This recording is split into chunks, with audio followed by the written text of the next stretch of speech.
CPAC.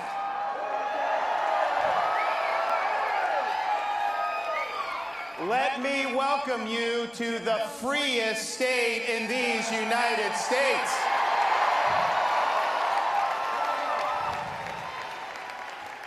We were lucky to have CPAC in 2021, and I'm happy to inform you, 2021, Florida set an all-time record for domestic tourism coming into our state.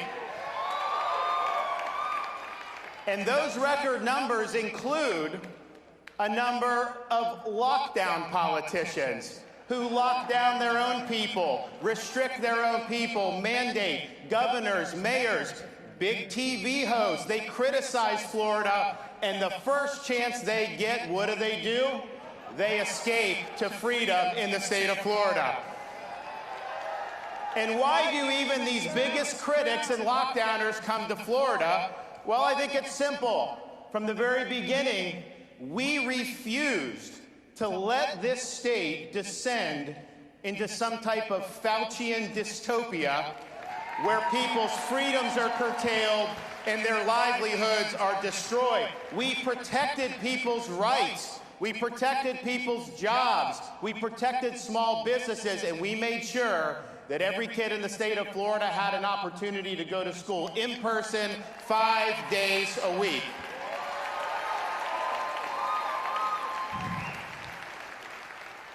In Florida, we reject the biomedical security state, which erodes liberty, harms livelihoods, and divides our society. And we not only reject it if it's government, we have done things like ban vaccine passports and mandates.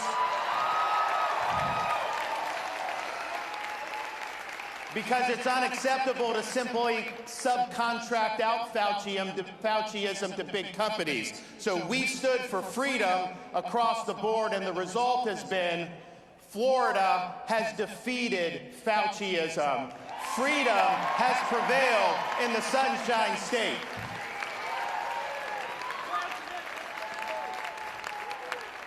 And Florida led when it counted.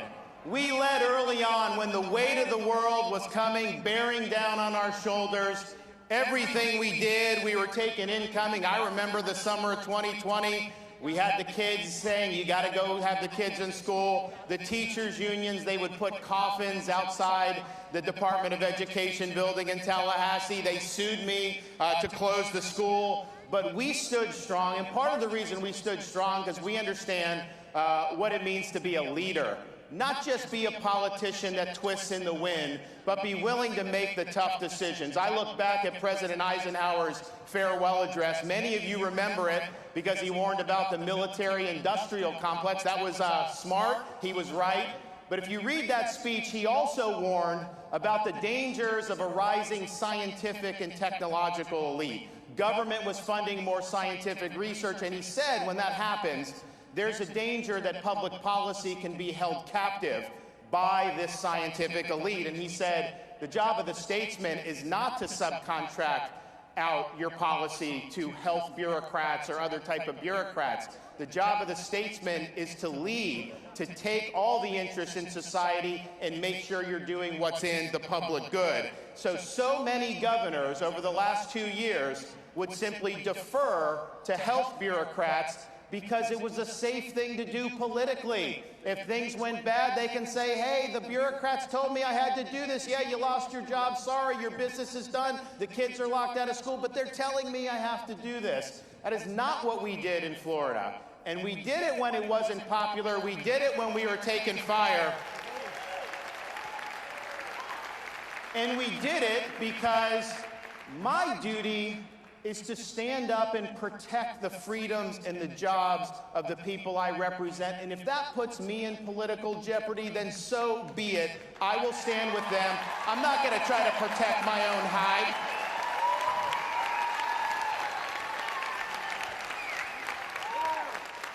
And I really believe, had Florida not led the way, this country could look like Canada or Australia.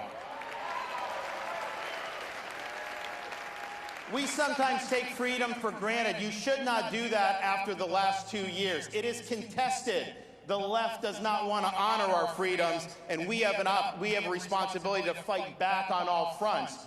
People are coming to Florida because they want freedom. Even our critics are doing it, but I can tell you there's one fella that just hates Florida, and his name is Joe Biden. He's always criticizing us, always trying to take pot shots at Florida. He does things like take our medication. He stiffs storm victims of relief just because he doesn't like the governor. He doesn't like Florida, and he doesn't like me because we stand up to him. That's why he doesn't like us.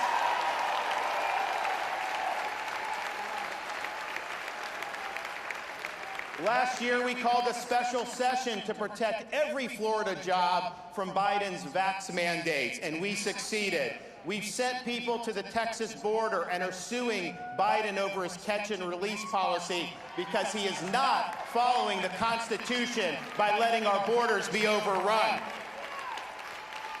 We stand up against the weak on crime policies that is ravaging cities all across the country and what he supports, and we are standing against his reckless fiscal policies where they've printed trillions of dollars, and now we have rampant Biden-inflation. The inflation is because of his policies, and we're not going to let anyone forget that. So all told, he's had the worst first year of any president since the 1800s.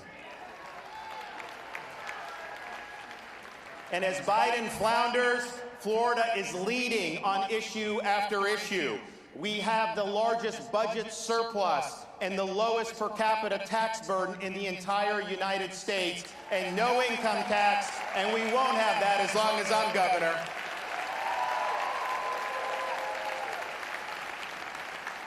When I became governor, Florida had the most liberal state Supreme Court in the country. I've replaced 3 liberal justices with conservative justices. We now have the most conservative Supreme Court in the country. Since I became governor, we've banned sanctuary cities in the state of Florida. And we are in the process of getting money from the legislature so that if Biden is dumping illegal aliens into Florida from the southern border, I'm rerouting them to Delaware.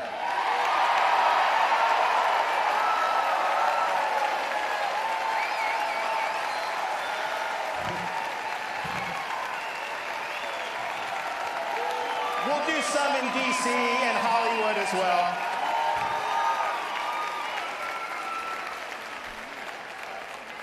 Florida leads the nation in school choice, and we have liberated hundreds of thousands of young kids who are living in poverty to get an education and make the most of life's opportunities. We in Florida were one of the first states to stand up and protect women's athletics. We're not going to let our young girls and our women athletes have opportunities denied for them because of ideology and political correctness. We were the first big state to legislate against big tech censorship because they want to silence us. They want to deplatform us, and we cannot have a free society if most of the speech in this country is controlled by a handful of left-wing oligarchs in Silicon Valley.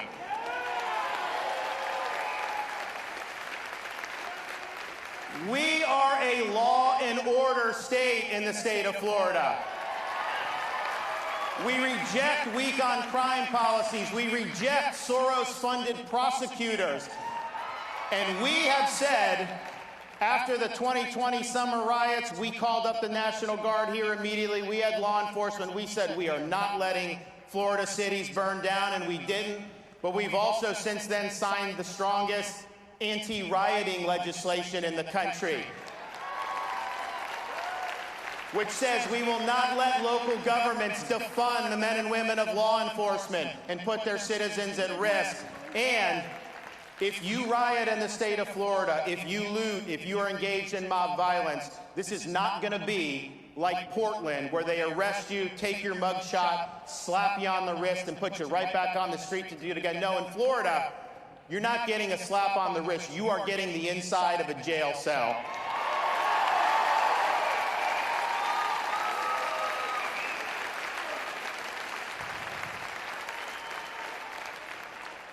Because we will not spend taxpayer money to teach our kids to hate our country or to hate each other, we have banned CRT in K-12 education.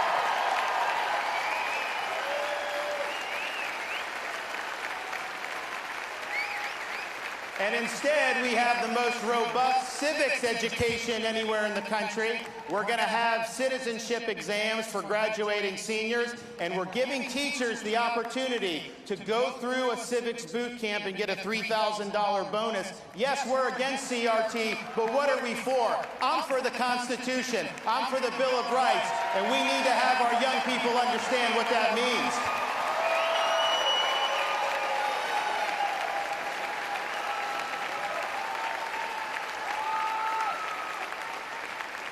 Because the rule of law is paramount, Florida has done more than any other state in the country to ensure the integrity of our elections. One of the first things I did when I became governor back in 2019, when people weren't talking about election integrity, was accept the resignation of the Broward County Supervisor of Election and remove the supervisor from Palm Beach County. We didn't change the rules when COVID came. We followed the law. We counted 99% of the ballots by midnight on election night. It was transparent. It was fair. We did a good job. But we also understood there were a lot of shenanigans in other parts of the country. So last year, I signed legislation banning ballot harvesting in the state of Florida, banning mass mail balloting, unsolicited mail ballots in the state of Florida, and maybe most important, we have banned Zuckerbucks in the state of Florida. We're not going to let a tech titan commandeer the machinery of our elections by pouring hundreds of millions of dollars in for partisan purposes. That will not happen in the state of Florida, and we are doing even more this year. Now, people are coming to Florida, yes, to visit, but also just picking up and moving. We have led the nation in net in-migration since COVID started. But I can tell you, this is not just because we have lower taxes, because we've always had lower taxes. These are people who are fleeing leftist governments in this country and even around the world. People will sometimes ask me, Governor, all these people are moving here from blue states. Are they just going to vote the same way and make our state a blue state basket case like the states they came from? Well, when I got elected governor in 2018, there were almost 300,000 more registered Democrats in the state of Florida than Republicans. And Florida has never had more registered Republicans than Democrats in our history of our state. Today, standing here in February of 2022, there are 82,000 more Republicans registered in the state of Florida than Democrats.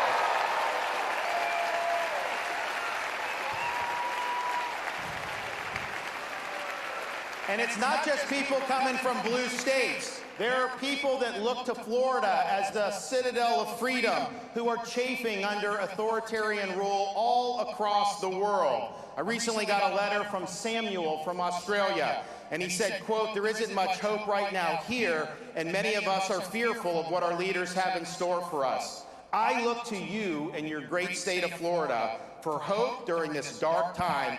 Thank you for standing up for us." And we have done that. Canadians are writing in, Australia, Europe, you name it. And I think they understand what the stakes are, and they look to us of what protecting freedoms a lot means. And I think about what the left's trying to do. I got into politics about 10 years ago. I ran for Congress. I had never been involved. And my mission was largely to stop Barack Obama, who was president at the time. I even wrote a book, which was read by about a dozen people, that talked about some of the problems, how it was not consistent with the values that the country was founded on. And I stand by that. Those were good fights, important fights. But I got to tell you, I look back at that time, it almost seems a little quaint to me, because the threats we face to freedom, the threats we face to a just society are much more pervasive than they were just 10 years ago. I mean, think of what the left wants to do. What are their political aims? If they had just elected a couple more U.S. senators, they were going to pack the U.S. Supreme Court. They were going to make D.C. a state, so they'd have 2 radical left-wing Democrat senators for life. They were going to abolish the Electoral College so California could elect the president, and they wanted to federalize fraudulent ballot practices. Now, say what you want about that. That is not an agenda that very many American families are sitting across the dinner table from each other saying, oh man, I wish we could make D.C. a state, or I wish we could pack the Supreme Court. No, that's not what people have on their mind. They're concerned about gas prices, crime, the border, all the disorder around the world. That's what they're concerned about. They're doing that, though. The left wants to do that because their goal is not to make our country great. It's to marginalize the conservative half of the country. They want us to be powerless. They want us to be voiceless. They want us to be second-class citizen. And what are these ideological aims? The woke is the new religion of the left. And this is what they have in mind. That's why they want CRT, because they want to divide the country. That's why they remove statues of Thomas Jefferson and Abraham Lincoln and Teddy Roosevelt, take George Washington's name off schools, because they want to erase that history.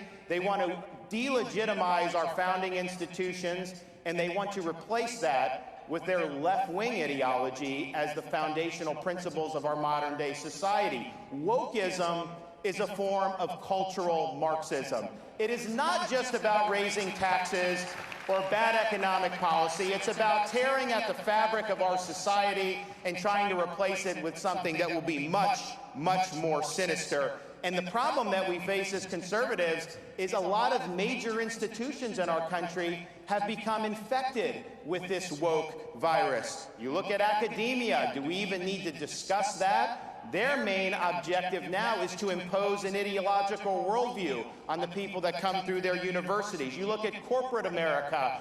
They're mentioning it. They're opposing voter ID. Many of them make a lot of money from Chinese slave labor, but they don't want voter ID in the United States. So they are engaging in woke activism. You look at our bureaucracy and how totally off the rails they have become in many different agencies. And it's not just limited to people like Fauci. You have it across the board where this has become a major behemoth. You look at the corrupt and dishonest legacy media in this country and what they're doing to divide us and what they're doing to prop up the regime. They are not in the business of telling the truth. They're in the business of spinning partisan narratives to be able to benefit their side. They don't speak truth to power. They're defending the regime in power. And if you speak up, they come after you. They'll smear you. They'll defame you. All they do day after day is concoct a blizzard of lies to try to deceive the American people. And make no mistake, that's going to intensify leading up to November. They're going to try to do anything they can to relieve the blame off Biden and to try to fool the American people into keeping Democrats in office. We're not going to let them do it, but that's what we're facing. And then maybe to top it off, you have big tech. Big tech is now the #1 institution for censorship in this country. They are working with the legacy media. They're working with the Biden regime to try to marginalize conservative voices. Anyone that dissents from their orthodoxy is a target. And so this is significant stuff. This is freedom that's being, on all different fronts, that's coming under assault. And so here's where we're at. When you have a society that's veering away from the truth, anybody that stands up and speaks the truth will come under fire. That is going to happen. And so in times like these, there is no substitute for courage. Having the courage to stand up against things like cancel culture, having the courage to reject corporate media narratives, having the courage to take on institutions like big tech, having the courage to stand in the way of the Brandon administration.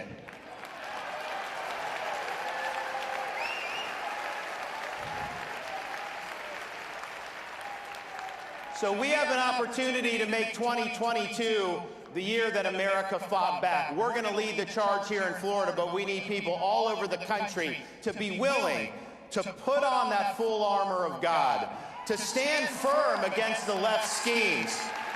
You'll be met with flaming arrows, but the shield of faith will stop them.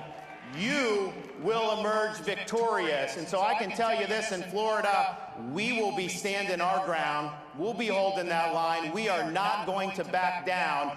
We've accomplished more in this state than anyone thought possible, but I can tell you this, we have only begun to fight. Thank you all. God bless you.